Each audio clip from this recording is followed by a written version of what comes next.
Welcome to our chapter on empathetic communication. My name is Stephanie Rathburn, and I'm here with Janice Fialka, my colleague.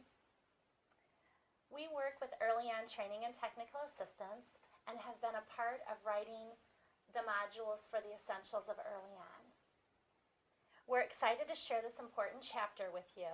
As you well know, building a relationship with the families that you work with is really the foundation for all of the work you do with kids and families. As we begin this chapter, we want to share a little bit of personal perspective that Janice has that she brings to the table based on her experience with a son who had a disability, who's now an adult, but she's also a seasoned social worker. So she brings kind of both sides of that to our conversation here today. I want to start off with asking her, you write and talk about partnerships between parents and providers. Can you share a little bit more about that? Sure. Yeah, I'm glad. I agree with you that the partnership is so fundamental to everything we do in early intervention.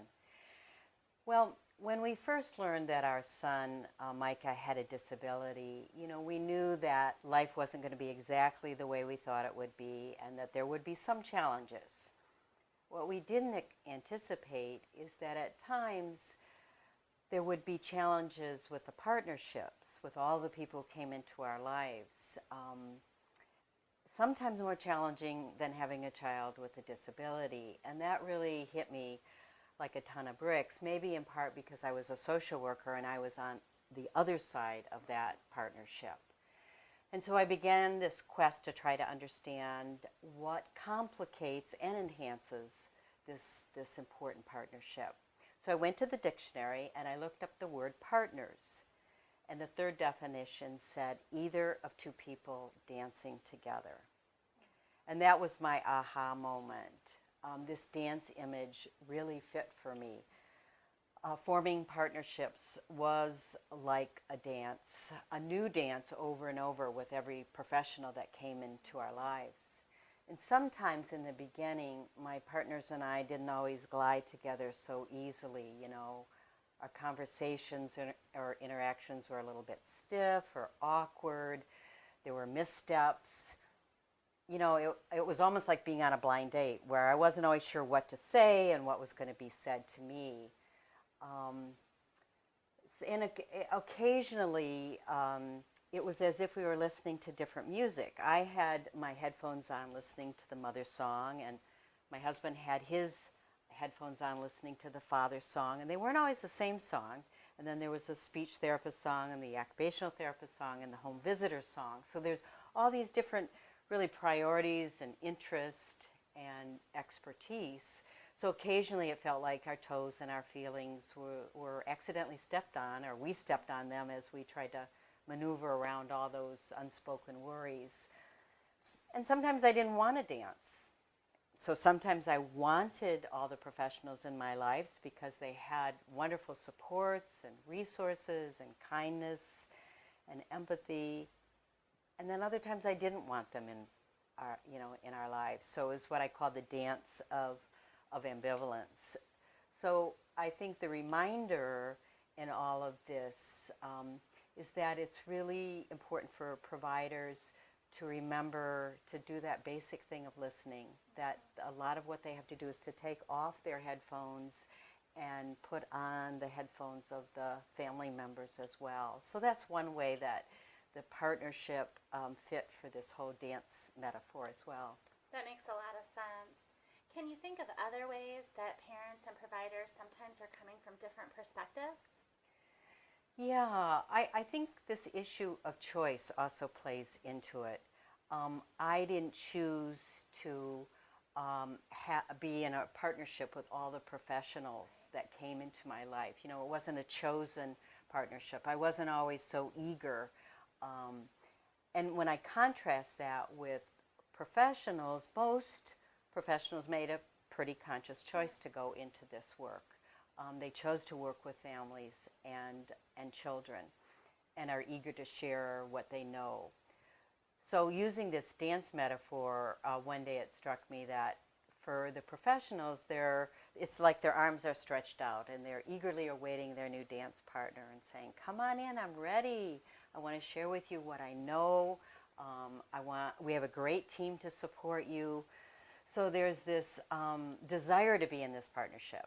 And we as parents who've not chosen that sometimes we don't have our arms stretched out. Sure. You know, we may have our arms folded, or it seems that way, or our back turned. So that, I think, complicates that partnership and really requires that professionals, I think, go slow, cautiously, carefully as they get to know what the family, or how to build that partnership. You know, as we will talk in our module, the important piece of listening is just critical to being able to be a really good dance partner. So I think that issue of choice is another dimension to this partnership. Yeah, I'm fascinated with the analogy. Can you think of other examples where the relationship between the parent and the provider is like a dance? Yeah, well, I'm glad it's working. I think another area is that this dance at times feels like there's a rushed or hurried closeness in the very beginning, almost like a forced intimacy. Usually relationships take time. You get to know someone, you build trust, and then maybe you share some of the more tender emotions. But because professionals are meeting us at a time sometimes when we do feel a bit fragile, or our emotions are strong or tender, there's an awkwardness to our being so close. And so again, that reminder is for professionals to go slow, to not take maybe our various ways of being personally. You know, we're not always as graceful, I say, in this dance, because we have all these many emotions and we never quite know when they might come out.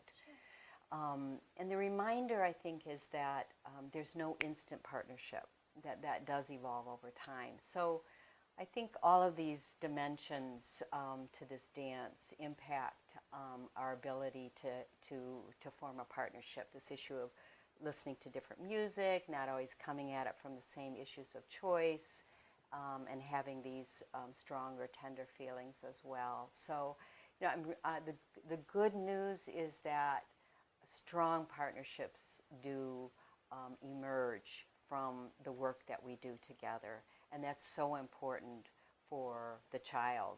And I just want to share, if you don't mind, one quote from our book that sort of captures you know, our own belief is, and the quote is, "The parent-professional partnership is a dance that matters, because when the partnership is strong and the music is shared, our children do best and do more than we ever thought possible." That's great. I really appreciate the personal perspective that you've provided here.